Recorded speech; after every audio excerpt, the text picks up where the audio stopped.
ಚಂದ್ರಶೇಖರ್ ಪಾಟೀಲ್ ಅವರಿಗೆ ಶ್ರೀ ವೀರಭದ್ರೇಶ್ವರ ಮಹಾರಾಜ ಕಿ ಜೈ.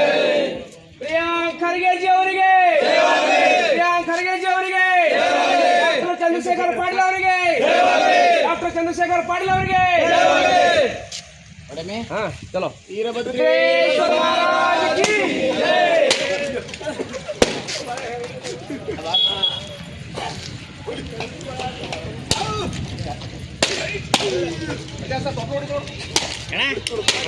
ಚಂದ್ರಶೇಖರ್ ಪಾಟೀಲ್ ಅವರಿಗೆ, ಚಂದ್ರಶೇಖರ್ ಪಾಟೀಲ್ ಅವರಿಗೆ.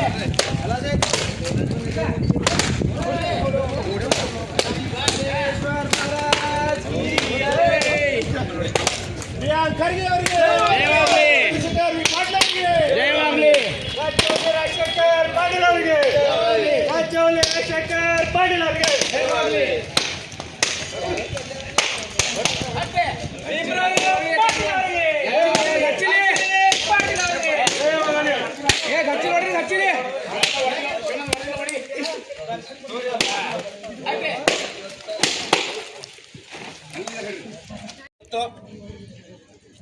ಮಾನ್ಯ ಸಿದ್ದರಾಮಯ್ಯನವರ ಒಂದು ತ್ಯಾಗದ ಪ್ರತೀಕದಿಂದ ಇವತ್ತೇನು ಡಿ ಕೆ ಶಿವಕುಮಾರ್ ಅವರಿಗೆ ಈ ರಾಜ್ಯದ ಮುಖ್ಯಮಂತ್ರಿ ಆಗ್ತಕ್ಕಂಥ ಒಂದು ಅವಕಾಶ ಸಿಕ್ಕದ. ಅದಕ್ಕೆ ಸಿದ್ದರಾಮಯ್ಯನವರಿಗೆ ಧನ್ಯವಾದ ಹೇಳ್ತಾ, ಡಿ ಕೆ ಶಿವಕುಮಾರ್ ಅವರಿಗೆ ಬೆಸ್ಟ್ ಆಫ್ ಲಕ್ ಹೇಳ್ತಾ, ಈ ಸಂದರ್ಭದಲ್ಲಿ ಕರ್ನಾಟಕದಲ್ಲಿ, ಅದರಲ್ಲಿ ವಿಶೇಷವಾಗಿ ಕಲ್ಯಾಣ ಕರ್ನಾಟಕದಲ್ಲಿ ಹುಮ್ನಾಬಾದ್ ಪಾಟೀಲ್ ಪರಿವಾರ ಅವ್ರದ್ದೇ ಆದಂಥ ಒಂದು ಕತ್ತು, ಅವ್ರದ್ದೇ ಆದಂಥ ಒಂದು ವಿಂಗು, ಅವ್ರದ್ದೇ ಆದಂಥ ಒಂದು ಜನಬೆಂಬಲ ಹೊಂದಿರತಕ್ಕಂಥ ಈ ಸಂದರ್ಭದಲ್ಲಿ ಇವತ್ತೇನಪ್ಪ ಅಂತಂದ್ರೆ ರಾಜಕೀಯವಾಗಿ ಸುಮಾರು 35-40 ವರ್ಷ ಏನಪ್ಪ ಅಂತಂದ್ರೆ ಇದು ನಮ್ಮದು ಕಲ್ಯಾಣ ಕರ್ನಾಟಕ ಎನ್ನಿ ಪದವೀಧರ ವಿಭಾಗದಾಗ ಏನಪ್ಪ ಅಂತಂದ್ರೆ ಕಾಂಗ್ರೆಸ್ ಎಷ್ಟೇ ಪ್ರಯತ್ನ ಮಾಡಿದ್ರು ಗೆದ್ದತಕ್ಕಂಥ ಒಂದು ಅವಕಾಶ ಲಭಿಸಲಿಲ್ಲ. ಸತತವಾಗಿ ಈ ಭಾಗದಲ್ಲಿ ಪದವೀಧರ ಕ್ಷೇತ್ರದಿಂದ ಬಿಜೆಪಿಯವರೇ ಸದಸ್ಯರಾಗಿದ್ದರು, ವಿಧಾನ ಪರಿಷತ್ ಸದಸ್ಯರು. ಆದರೂ ಇವತ್ತೇನಪ್ಪ ಅಂತಂದ್ರೆ ನಮ್ಮದು ಡಾಕ್ಟರ್ ಚಂದ್ರಶೇಖರ್ ಪಾಟೀಲ್ ಜಿ ಅವರು ಅವ್ರದೇ ಆದಂಥ ಒಂದು ಅಪಾರವಾದಂಥ ಜನಬೆಂಬಲ ಹೊಂದಿರತಕ್ಕಂಥವ್ರು, ಪದವೀಧರ ಒಲವು ಹೊಂದಿರತಕ್ಕಂಥವ್ರು.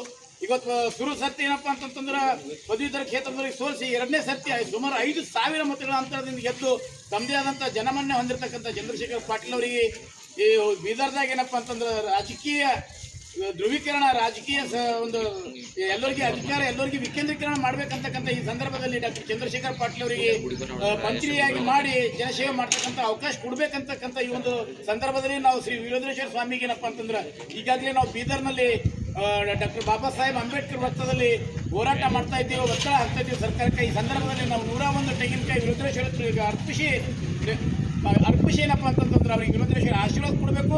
ಅದೇ ರೀತಿ ನಿಮ್ಮ ಎಲ್ಲರ ನೆಚ್ಚಿನ ನಾಯಕರು ಕರ್ನಾಟಕದಲ್ಲಿ ಅವ್ರದ್ದೇ ಛಾಪ್ ಮಾಡಿರ್ತಕ್ಕಂಥವ್ರು, ರಾಷ್ಟ್ರೀಯ ಅಧ್ಯಕ್ಷರಾಗಿರ್ತಕ್ಕಂಥ ಮಲ್ಲಿಕಾರ್ಜುನ್ ಖರ್ಗೆ ಅವರ ಸುಪುತ್ರರು ಆಗಿರ್ತಕ್ಕಂಥ ಶ್ರೀ ಪ್ರಿಯಾಂಕ್ ಖರ್ಗೆಜಿ ಅವರಿಗೆ ಸುಮಾರು ಅನುಭವ ಹೊಂದಿರತಕ್ಕಂಥವ್ರು, ITBT ಸಚಿವರಾಗಿ ಒಂದು ಛಾಪ್ ಕೊಡಿಸಿರ್ತಕ್ಕಂಥವರಿಗೆ ಈ ಕರ್ನಾಟಕ ರಾಜ್ಯದ ಉಪಮುಖ್ಯಮಂತ್ರಿ ಸ್ಥಾನವನ್ನು ಕೊಡಬೇಕಂತಕ್ಕಂಥ ಒಂದು ಒತ್ತಡವನ್ನು ಇದೇ ಸಂದರ್ಭದಲ್ಲಿ ನಾವು ಇವರಿಬ್ಬರಿಗೆ ಪ್ರಿಯಾಂಕ್ ಖರ್ಗೆ ಅವರಿಗೆ DCM ಮಾಡಬೇಕು, ಡಾಕ್ಟರ್ ಚಂದ್ರಶೇಖರ್ ಪಾಟೀಲ್ ಅವರಿಗೆ ಏನಪ್ಪ ಅಂತಂದ್ರೆ ಮಂತ್ರಿ ಮಾಡಬೇಕಂತಕ್ಕಂಥ ಒತ್ತಡ ಹೇಳೋ ಸಲುವಾಗಿ ಸುಮಾರು ಜನರು ಏನಪ್ಪ ಅಂತಂದ್ರೆ ನಾವು ಬೀದರ್ನಲ್ಲಿ ಅಂಬೇಡ್ಕರ್ ಸರ್ಕಲ್ನಲ್ಲಿ ಜಿಲ್ಲೆಯ ಎಲ್ಲ ಜನರು ಏನಪ್ಪ ಅಂತಂದ್ರೆ ಭಾಗವಹಿಸಿ ಈಗ ನಾವು ನಡೆದಿದ್ದೇವೆ, ಒಂದು ಒತ್ತಡ ಹಾಕುತ್ತೇವೆ. ಈ ಒಂದು ಸಂದರ್ಭದಲ್ಲಿ ನಾವು ವೀರಭದ್ರೇಶ್ವರನ ಆಶೀರ್ವಾದ ತಗೊಂಡು ಹೋಗ್ತಾ ಇದ್ದೇವೆ. ವೀರಭದ್ರೇಶ್ವರ ನಮಗೆ ಆಶೀರ್ವಾದ ಮಾಡಿ ಜನಸೇವೆ ಮಾಡ್ತಕ್ಕಂಥ ಅವಕಾಶ ಕೊಡಲಿ ಅಂತಕ್ಕಂಥದ್ದು ಈ ಸಂದರ್ಭದಲ್ಲಿ ಹೇಳಕ್ಕೆ ಇಷ್ಟಪಡ್ತೀನಿ. ಧನ್ಯವಾದ.